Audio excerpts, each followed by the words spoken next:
suis Marion Lévy, je suis responsable études et recherche de la Fondation Vaincre Alzheimer. Cette année encore, en effet, nous sommes partenaires de la Semaine du cerveau, car c'est une de nos missions d'informer le public sur les progrès de la recherche sur le cerveau et notamment sur la maladie d'Alzheimer. Et donc c'est très intéressant parce que ce sont les chercheurs qui sortent de leur laboratoire, qui vont à la rencontre du public afin de partager leurs dernières découvertes sur le cerveau.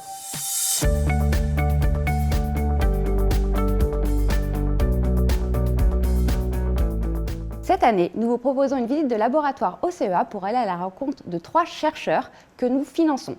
Et donc, il s'agit de 3 projets qui sont différents mais qui s'appuient sur des techniques communes, et ce, dans le but de mieux comprendre la maladie afin de mieux l'appréhender et de mieux la traiter. Il s'agit du docteur Karine Cambon. Elle étudie les astrocytes, qui sont des cellules qui ont la capacité de nettoyer le cerveau. Et ici, elle va regarder leur capacité à éliminer les lésions cérébrales qui sont présentes dans la maladie d'Alzheimer. Nous avons aussi le docteur Lucille Benhaïm. Elle va s'intéresser aussi aux astrocytes, mais cette fois-ci dans le cadre de la dépression, pour voir s'ils vont jouer un rôle dans l'amélioration des symptômes dépressifs. Ces symptômes sont souvent rencontrés dans la maladie d'Alzheimer, mais insuffisamment pris en charge par les médicaments existants. Et enfin, nous avons le docteur Marc Denain qui, lui, va analyser les différentes souches d'A-bêta afin de déterminer celles qui sont toxiques pour les neurones et qui contribuent au développement de la maladie d'Alzheimer. Et grâce à la biobanque Neuroceb, dont la Fondation est membre fondateur, il a pu bénéficier d'échantillons de cerveau humain pour ses travaux de recherche. Là, je coupe des cerveaux sur un concours coronal pour récupérer des échantillons de 40 micromètres d'épaisseur, ce qui va nous permettre après de réaliser plusieurs expériences sur les mêmes cerveaux. Après avoir coupé les tissus et réalisé un marquage dessus, on monte les coupes dites flottantes sur une lame de verre pour pouvoir ensuite après les regarder au microscope. Je suis Karine Cambon, je suis chercheuse neurobiologiste au laboratoire des maladies neurodégénératives et mon laboratoire est implanté à Myrcène, au CEA de Fontenay-aux-Roses. Mon projet, qui s'intitule Bolito, vise à évaluer la capacité d'élimination des agrégats protéiques toxiques qui se forment dans le cerveau des patients au sein d'une population cellulaire du cerveau qu'on appelle les astrocytes. Alors dans le cerveau, il y a des neurones et des astrocytes, et les astrocytes représentent 40% des cellules totales du cerveau. Et ce sont des cellules qui sont très importantes parce qu'en fait, elles remplissent de nombreux rôles de soutien aux neurones pour leur permettre de bien fonctionner et de communiquer entre eux. Ici, on peut voir un petit peu les cellules en 3 dimensions, donc sur l'épaisseur de toute la coupe. Entre autres, elles vont leur fournir des métabolites énergétiques. Elles vont aussi être impliquées dans des réactions immunitaires, par exemple dans des cas de trauma ou de maladies neurodégénératives. Ce que ces cellules sont aussi capables de faire, et ce qui nous intéresse particulièrement dans le projet Bolito, c'est qu'elles sont capables de dégrader des débris cellulaires et des protéines agrégées qui sont toxiques pour les neurones. Alors ces cellules gliales, en fait, ce sont des cellules étoilées, qui ont une forme un petit peu étoilée, avec des prolongements, qui rentrent en contact avec les neurones, justement, pour leur apporter leur soutien de différentes manières. Bolito a une signification pour bêta-oligomère et tau, parce qu'en fait, ce qui nous intéresse dans ce projet, c'est de regarder la synergie des 2 types de lésions, plaques bêta-amyloïdes et les fibrilles de tau, comment les 2 types de lésions vont impacter les fonctions des astrocytes dans nos modèles de maladie d'Alzheimer. Dans la maladie d'Alzheimer, les astrocytes vont parfois perdre certaines de leurs fonctions normales et puis aussi en gagner d'autres qui sont toxiques. Et donc en fait, c'est un peu ce qu'on essaie de déterminer. L'hypothèse qu'on fait dans le projet Bolito, c'est que en fait, ils vont perdre peut-être la capacité de dégrader des agrégats toxiques, ou peut-être que la machine au contraire va s'emballer et qu'ils vont dégrader trop de choses qu'ils ne devraient pas éliminer. On va essayer de déterminer une cible, un gène cible, et puis après on a au laboratoire des outils de biologie moléculaire qui nous permettent de cibler spécifiquement les astrocytes pour soit augmenter l'expression de ce gène, pour qu'il revienne à une expression normale, ou au contraire la diminuer. Et donc on espère que justement par ce séquençage haut débit, on va pouvoir déterminer des nouvelles cibles thérapeutiques qui ensuite pourront être peut-être exploitées par l'industrie pharmaceutique pour développer des médicaments. Vous avez vu mes collègues faire des tranches très fines de cerveau tout à l'heure et effectuer des colorations sur les marqueurs de la maladie d'Alzheimer. Donc ces marqueurs, nous en étudions vraiment deux de façon très approfondie. Et ici, vous pouvez voir la protéine amyloïde, le peptide amyloïde. C'est un marqueur essentiel de la maladie d'Alzheimer. Il va former dans le cerveau des patients, et ce sont les mêmes formations que l'on observe dans le cerveau de nos modèles. Il va former ces plaques qu'on appelle des plaques amyloïdes, qui sont très denses et qui vont capter des colorants ou bien être marquées de façon très spécifique par des outils moléculaires. Bonjour, je m'appelle Lucille Benaïm, je suis chercheuse CNRS au centre CEA de Fontenay-aux-Roses et je travaille dans l'équipe de Carole Escartin où on s'intéresse au rôle des astrocytes dans les maladies neurodégénératives comme la maladie d'Alzheimer. Dans ce projet de recherche, je cherche à cibler les astrocytes qui sont des cellules partenaires très importantes des neurones dans le cerveau pour améliorer les symptômes dépressifs associés à la maladie d'Alzheimer.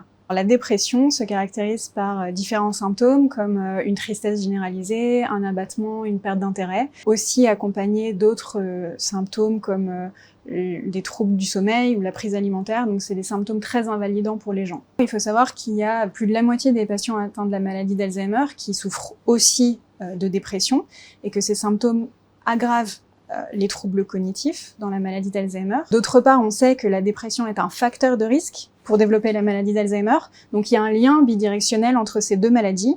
Maintenant, on ne comprend pas exactement si ce sont deux maladies qui coexistent ou s'il y a vraiment un lien cellulaire entre ces deux maladies. Et c'est l'objet de mon projet de recherche.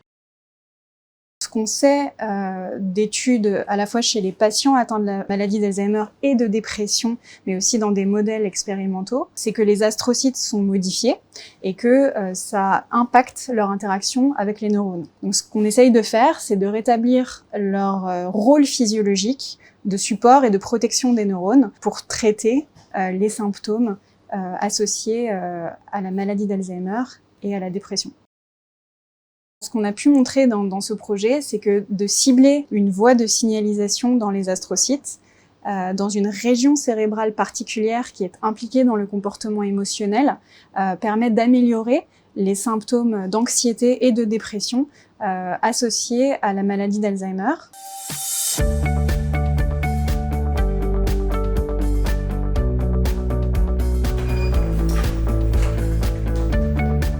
Donc là, ce qu'on voit ici en rouge, ce sont des régions du cerveau qui communiquent entre elles. On les voit sur une image par résonance magnétique nucléaire.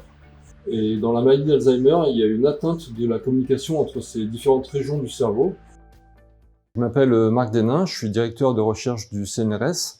Je travaille dans le laboratoire des maladies neurodégénératives au CEA de Fontenay-aux-Roses et je suis membre de l'Académie nationale de médecine. Donc au cours de travaux préliminaires, nous avions montré que les lésions de la maladie d'Alzheimer peuvent être transmissibles. Et au cours de notre projet de recherche, on a essayé d'évaluer si la transmission de certaines des protéines impliquées dans la maladie d'Alzheimer, qu'on appelle les protéines amyloïdes, sont transmissibles et si certaines formes d'amyloïdes peuvent éventuellement protéger contre la maladie d'Alzheimer. Généralement, on considère que la protéine amyloïde est toxique parce que c'est une protéine qui va altérer les neurones, donc les cellules du cerveau, et qui va entraîner une cascade de réactions qui mène à la maladie d'Alzheimer. Mais dans certains cas, il y a des patients qui ont des formes d'amyloïdes un peu particulières qui pourraient les protéger. Et on a montré, on a pu comprendre pourquoi et comment elles permettaient de protéger contre la maladie d'Alzheimer. Une des forces de notre laboratoire, c'est de pouvoir utiliser de multiples techniques. On fait ce qu'on appelle des études multimodales. Donc on a travaillé dans le laboratoire, mais aussi en collaboration avec un chercheur qui s'appelle Alain Buisson, qui se trouve à l'Institut des neurosciences de Grenoble. Et donc ce qu'on est capable de faire, c'est de produire des formes particulières d'amyloïdes. On est capable d'évaluer l'impact de ces formes d'amyloïdes sur des cultures de cellules, voir comment elles permettent la survie des cellules. On peut, grâce à des techniques d'imagerie particulières qu'on appelle l'imagerie par résonance magnétique nucléaire, comprendre comment ces souches d'amyloïdes modulent la connexion entre différentes régions du cerveau. Et puis, on étudie aussi les lésions du cerveau avec des techniques d'imagerie assez performantes. Ce qu'on a montré, c'est que certaines formes de l'amyloïde, qui est une des lésions de la maladie d'Alzheimer, peuvent être protectrices. Et évidemment, de comprendre que ces formes sont protectrices permet de les utiliser pour développer des thérapies contre la maladie d'Alzheimer.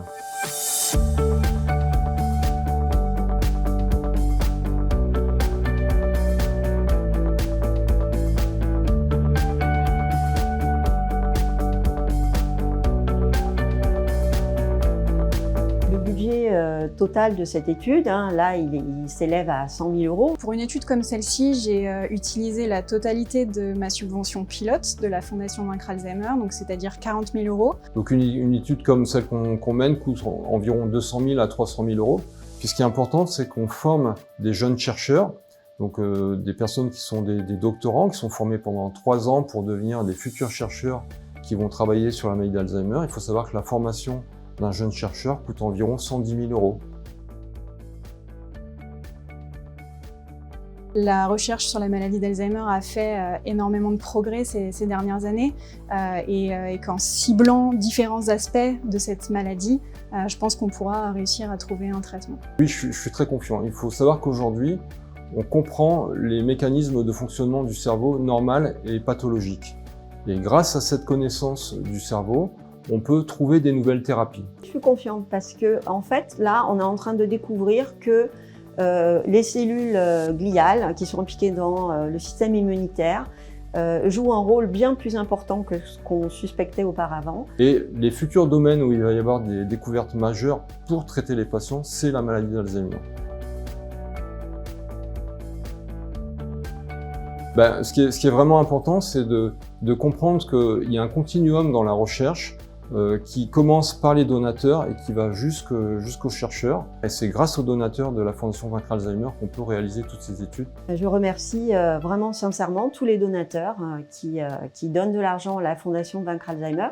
Oui, je remercie chaleureusement les donateurs de la Fondation Vaincre Alzheimer, dont les subventions m'ont permis de mener ce projet de recherche. On est vraiment très proche de trouver des thérapies contre la maladie d'Alzheimer et c'est important que ces thérapies soient trouvées en France pour l'indépendance de la France et puis pour pouvoir continuer de développer une recherche forte en France. Sans eux, je ne pourrais pas réaliser mon travail et faire aboutir mon projet de recherche. Et donc, sincèrement, merci.